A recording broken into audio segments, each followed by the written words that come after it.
Shalom à tous, le prophète Stanley Mariska, que le nom du Seigneur soit béni et que la grâce et la paix de notre Seigneur Jésus-Christ avec vous ce matin, dans le nom de Jésus. Ce matin, je vais simplement vous faire le résumé du culte qu'on a eu ce matin. Un très bon culte qui était basé sur le thème « Veille sur toi-même ».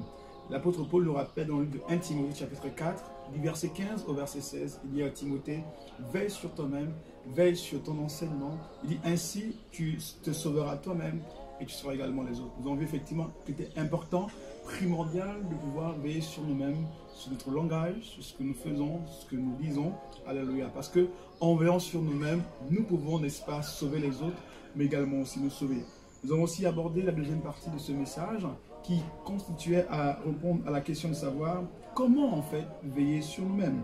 Comment veiller sur nous-mêmes. Et là, on a décliné plusieurs points. Dans le premier, pour pouvoir veiller sur nous-mêmes, il fallait apprendre, n'est-ce pas, à traiter durement sa chair.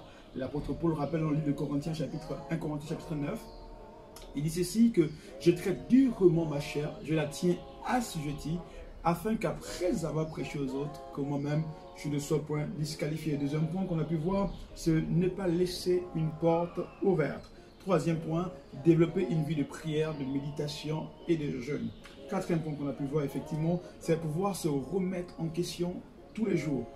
Remettre en question tous les jours.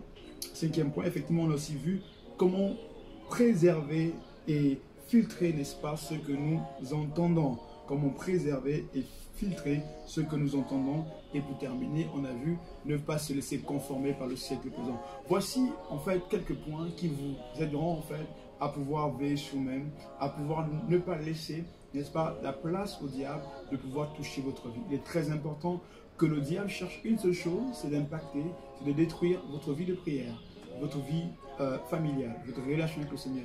Donc, d'où l'importance pour nous de tenir ferme. Et l'apôtre Pierre nous rappelle, il dit ceci, que tenez ferme. Il dit résistez au diable, tenez ferme, tenez ferme, tenez ferme. Parce que le diable rôde autour de nous comme un lion, cherchant qui, n'est-ce pas, dévorer. Je prie dans le nom de Jésus que cette parole trouve écho dans vos cœurs et que Seigneur, le Dieu Tout-Puissant, le Dieu que nous prions, qui vous donne la force afin de résister à tous les plans, à tous les projets du diable contre vous.